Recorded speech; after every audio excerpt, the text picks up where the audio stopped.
Good morning. Today our topic is over voltage. We have discussed a basic idea about over voltage in the first part of this chapter. Voltage. What is over voltage? By applying an opposing EMF to a cell reaction, the cell reaction can be reversed. The opposing voltage required to reverse the cell reaction will be usually much greater than the EMF of the cell, and that difference is called over voltage. For example, let us consider the electrode platinum, the electrolysis or cell reaction of platinum electrodes and using HCl as electrolyte. Hydrogen is evolved at cathode and oxygen at anode. In the above cell reaction, the voltage of the cell is reversible voltage in നമ്മൾ പറയുമല്ലോ. Theoretical reversible voltage of the cell is 1.12 volt. ഇതൊരു സെല്ലായിട്ട് act ചെയ്യുകയാണെങ്കിൽ അതിന്റെ reversible voltage എന്ന് പറയുന്നത് 1.12 volt. If the opposing voltage is slightly greater than 1.12 volt, the reaction should get reversed and the evolution of hydrogen and oxygen should start. But actually a voltage of 1.7 volt should be applied to oppose this same reaction.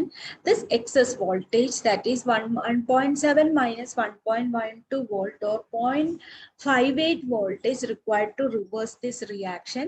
This excess of voltage over the voltage of the cell required to cause the reverse reaction. അതിനെയാണ് നമ്മൾ over voltage എന്ന് പറയാ.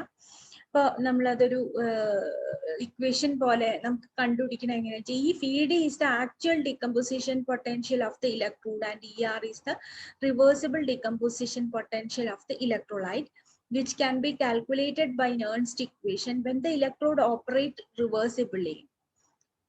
Now over voltage will be equal to ED minus ER. PR അതിന്റെ reversible electrolyte ആണ്, electrode potential ആണ്, അല്ലെങ്കിൽ electrode EMF ആണ്. VD എന്ന് പറഞ്ഞാൽ ആക്ച്വൽ ഡികമ്പോസിഷൻ പൊട്ടൻഷ്യലും ആണെങ്കിൽ the difference is called over voltage. ആണ് അതിനെ യൂസ് ചെയ്യുന്ന സിമ്പലൊക്കെ നമ്മൾ പറഞ്ഞിട്ടുണ്ട്. അപ്പൊ അതിന്റെ ഒരു എക്സ്പെരിമെന്റൽ ഡിസ്ക്രിപ്ഷൻ ആണ് നമ്മൾ നേരത്തെ പറഞ്ഞതിന്റെ ഒരു എക്സ്പെരിമെന്റൽ ഡിസ്ക്രിപ്ഷൻ ആണ് നമ്മളിവിടെ പറഞ്ഞിട്ടുള്ളത്.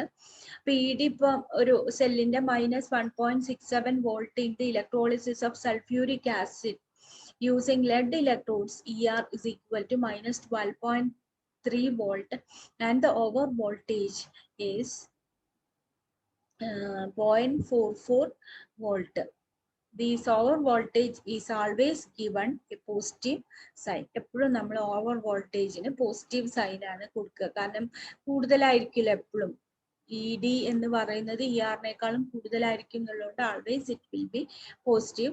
ദ ഡിഫറൻസ് ബിറ്റ്വീൻ ദ, ഇനിയിപ്പോൾ നമ്മളൊരു ഗ്യാസ് ഇവല്യൂഷനെ പറ്റിയിട്ട് അതിനെ with respect ആയിട്ട് ഇത് സംസാരിക്കുകയാണെങ്കിൽ the difference between the potential of an electrode when gas evolution was actually observed and the theoretical reversible value for the same is called the over voltage. The total over voltage involved during electrolysis is made up of cathode over voltage and anode over voltage. നമ്മൾ സാധാരണ ഒരു over voltage of the cell എന്ന് പറയുന്നതിന്റെ അല്ലെങ്കിൽ electrolysis എന്ന് പറയുന്നതിന്റെ over voltage എന്ന് പറയുന്നത് രണ്ട് കമ്പോണൻസിന്റെ സമ്മാണ്, കാഥോഡ് ഓവർ വോൾട്ടേജും ആനോഡ് ഓവർ വോൾട്ടേജും. Cathodic over voltage arises because of irreversible reduction and at the anodic over voltage is due to the irreversible oxidation at anode, and the over voltage of an electrode increases with the current density, and according to Tafel over voltage നമ്മൾ പഠിച്ചിട്ടുള്ള equation A plus B log I, where I is the current density and A and B are constants. The over voltage of an electrode എന്ന് പറയുന്നത് current density ആയിട്ട് നമ്മൾ compare ചെയ്യുകയാണെങ്കിൽ we will get an equation like this, and where I is the current density and A and B are constants for a given electrode. The hydrogen overvoltage എന്താണെന്ന് ചോദിച്ചാൽ hydrogen overvoltage is the difference of potential that exists between a reversible hydrogen electrode and an electrode in the same solution at which hydrogen is being formed from H plus ions. അപ്പോൾ ഒരു reversible hydrogen ഇലക്ട്രോഡിന്റെ പൊട്ടൻഷ്യലും അതുപോലെ തന്നെ ഇതേ സൊല്യൂഷനിൽ ഒരു hydrogen form ചെയ്യുന്ന ഒരു കേസിലും നമുക്ക് എങ്ങനെയാണ് difference. If a dilute solution is electrolyzed with the platinized platinum electrode, hydrogen is liberated at reversible hydrogen potential of the solution. So for platinized platinum at zero current density, hydrogen overvoltage is zero. Hydrogen overvoltage for different electrolytes, electrode material and overvoltage. Gold 0.17 ആണ് അതിന്റെ hydrogen overvoltage. Gold ആണ് നമ്മൾ electrode material ആയിട്ട് use ചെയ്യുന്നതെങ്കിൽ. Different ഇലക്ട്രോലൈറ്റ്സിനും വ്യത്യാസമുണ്ട്, പിന്നെ ഇലക്ട്രോഡിനും വ്യത്യാസമുണ്ട് കേട്ടോ. പ്ലാറ്റിനൈസ്ഡ് പ്ലാറ്റിനം ആണ് നമ്മൾ യൂസ് ചെയ്യുന്നതെങ്കിൽ ഹൈഡ്രജൻ overvoltage 0 ആയിരിക്കും. ഒരു സ്റ്റാൻഡേർഡ് കണ്ടീഷൻ, നമ്മൾ റിവേഴ്സിബിൾ ഹൈഡ്രജൻ ഇലക്ട്രോഡ് എന്നൊക്കെ പറയില്ലേ അത്. പിന്നെ ഗോൾഡ് ആണെങ്കിൽ 0.17 ആയിരിക്കും, നിക്കൽ ആണെങ്കിൽ 0.33 ആയിരിക്കും, സിൽവർ ആണെങ്കിൽ 0.46 ആണ്, പ്ലാറ്റിനം ബ്ലാക്ക് ആണെങ്കിൽ 0.01. Overvoltage data are not too precise and the results depend upon the state of surface which frequently. അത് നമ്മളിപ്പം സ്റ്റേറ്റ് ഓഫ് സർഫസിനെ ഡിപ്പെൻഡ് ചെയ്യുന്നു എന്ന് പറഞ്ഞു കഴിഞ്ഞാല് ഇപ്പൊ ഈ ഇലക്ട്രോഡ് സർഫസിൽ ട്രേസസ് ഓഫ് ഇമ്പ്യൂരിറ്റീസ് ഉണ്ടാവും. അപ്പൊ അങ്ങനെയുള്ള എന്തെങ്കിലും ഒരു പ്രശ്നം ഉണ്ടെങ്കിൽ ഈ വോൾട്ടേജിന്റെ ഡാറ്റ കുറച്ചുകൂടി വ്യത്യാസം വരും. There is an interesting generalization that metals of low melting point has high overvoltage and vice versa.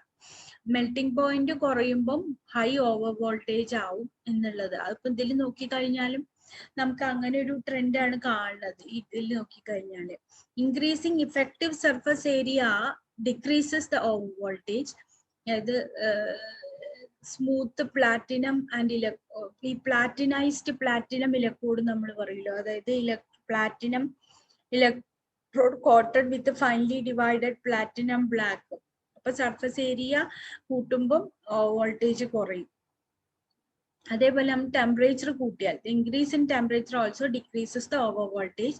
The over voltage is due to one or several slow steps in the discharge of ions at cathode. അപ്പൊ എന്തുകൊണ്ടാണ് ഉണ്ടാവണമെന്ന് വെച്ചാൽ കാഥോഡിലുള്ള ഏതെങ്കിലും നമ്മൾ 5 step ഒക്കെ പറഞ്ഞല്ലോ, ഒരുപാട് step ഉള്ളതിൽ ഏതെങ്കിലും ഒന്നിൽ കൂടുതലോ സ്റ്റെപ്പുകൾ സ്ലോ ആവുന്നതുകൊണ്ടാണ് നമുക്ക് വോൾട്ടേജ് ഹൈഡ്രജൻ ഓവർ വോൾട്ടേജ് ഉണ്ടാവുന്നത്. ഇങ്ങനെ മെഷർ ചെയ്യാന്ന് വെച്ചാൽ in order to measure hydrogen over voltage of the solution should be free from oxygen or other reducible material.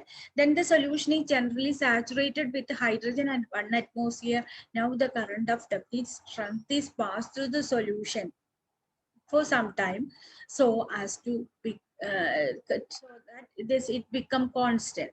Current ഒരു constant ആവണം വരെ. The cathode potential is then measured by combining it with reference electrode. Example, calomel electrode. If hydrogen electrode is used in place of calomel electrode, difference in potential between hydrogen and cathode will directly give the voltage. അപ്പൊ കലോമൽ ഇലക്ട്രോഡിന്റെ സ്ഥലത്ത് hydrogen electrode നമ്മൾ വെക്കുകയാണ്. ഇതിപ്പോ കലോമൽ reference electrodes അപ്പുറത്ത് വെക്കുക. എന്നിട്ട് നമ്മൾ ഏതിന്റെ ആണോ ഇത് മെഷർ ചെയ്യാൻ ഉദ്ദേശിക്കുന്നത് ആ ഇലക്ട്രോഡിനെ ഇപ്പുറത്ത് വെച്ചിട്ട് അതിന്റെ ഇലക്ട്രോഡ് പൊട്ടൻഷ്യൽ മെഷർ ചെയ്യുക. എന്നിട്ട് അപ്പൊ എന്താന്ന് വെച്ചാൽ കലോമൽ ഇലക്ട്രോഡ് ആണെങ്കിൽ ആ ഡിഫറൻസ് വെച്ചിട്ട് നമുക്ക് കാൽക്കുലേറ്റ് ചെയ്യാം. ഹൈഡ്രജൻ ഇലക്ട്രോഡ് ആണെങ്കിൽ ഹൈഡ്രജൻ ഇലക്ട്രോഡിന്റെ പൊട്ടൻഷ്യൽ 0 ആണല്ലോ, അപ്പൊ നമുക്ക് ഡയറക്റ്റ് ആയിട്ട് ഓവർ വോൾട്ടേജ് കാൽക്കുലേറ്റ് ചെയ്യാൻ പറ്റും.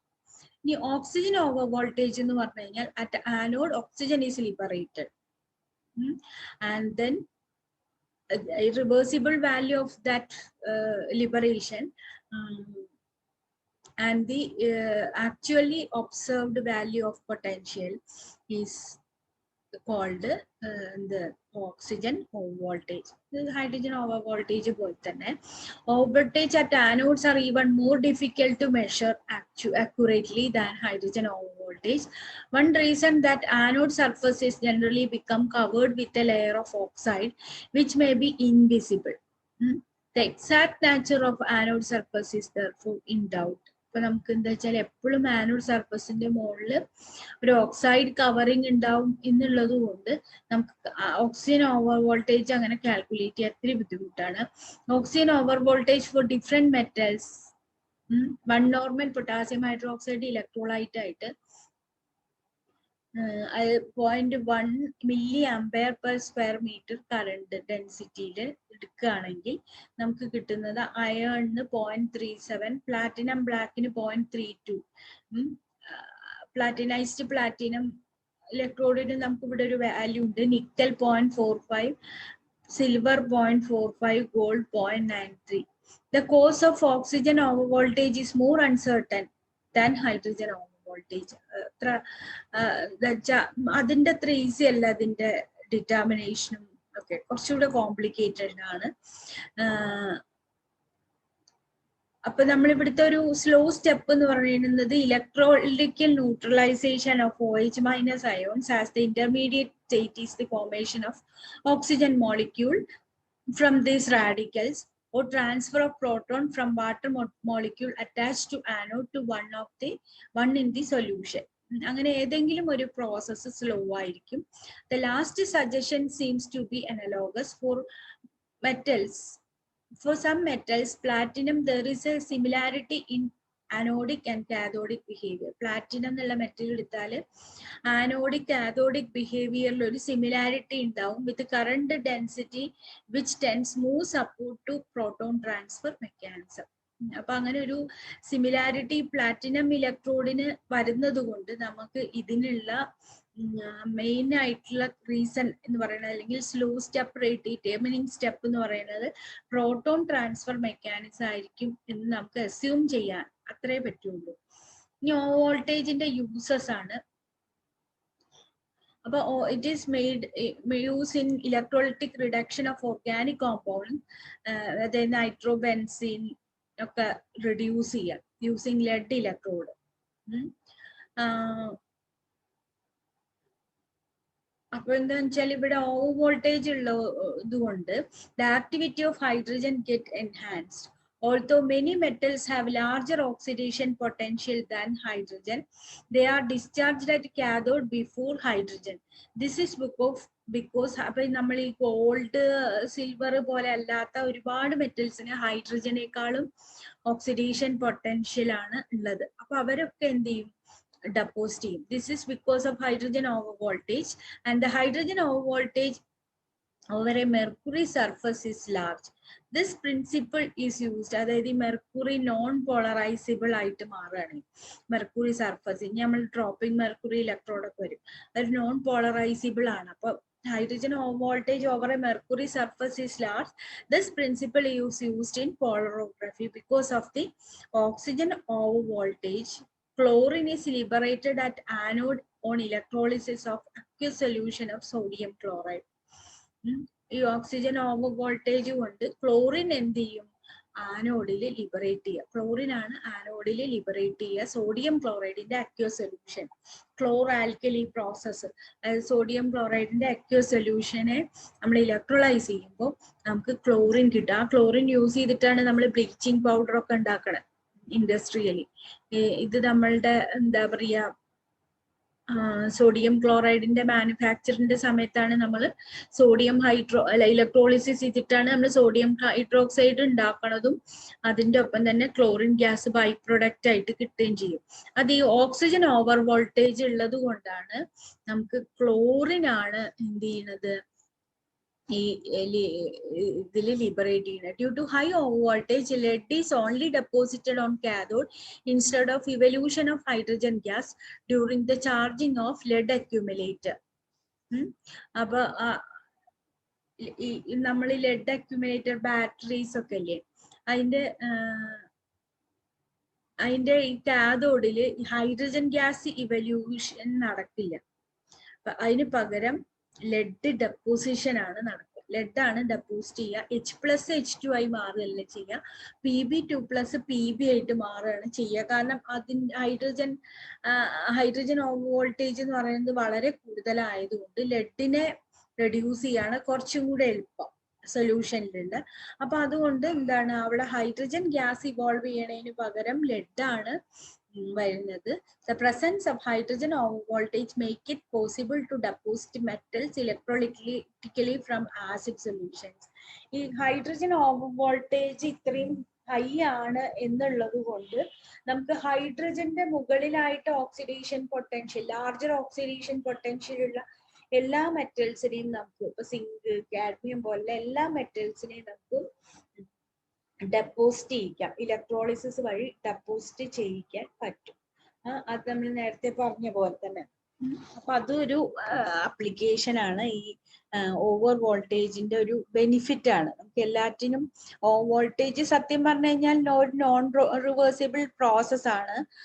അപ്പൊ നമുക്കത് അങ്ങനെ യൂസ് ചെയ്യാൻ ബുദ്ധിമുട്ടാണ്. അപ്പൊ നമുക്കൊരു ഒരു നെഗറ്റീവ് ഇഫക്റ്റ് ആയിട്ടാണ് നമ്മൾ എപ്പോഴും അതിനെ കാണുന്നത്. പക്ഷെ അതിന് ഒരുപാട് യൂസസ് ഉണ്ട്, ഒരുപാട് പോസിറ്റീവ് ആയിട്ടുള്ള കാര്യങ്ങളുണ്ട്.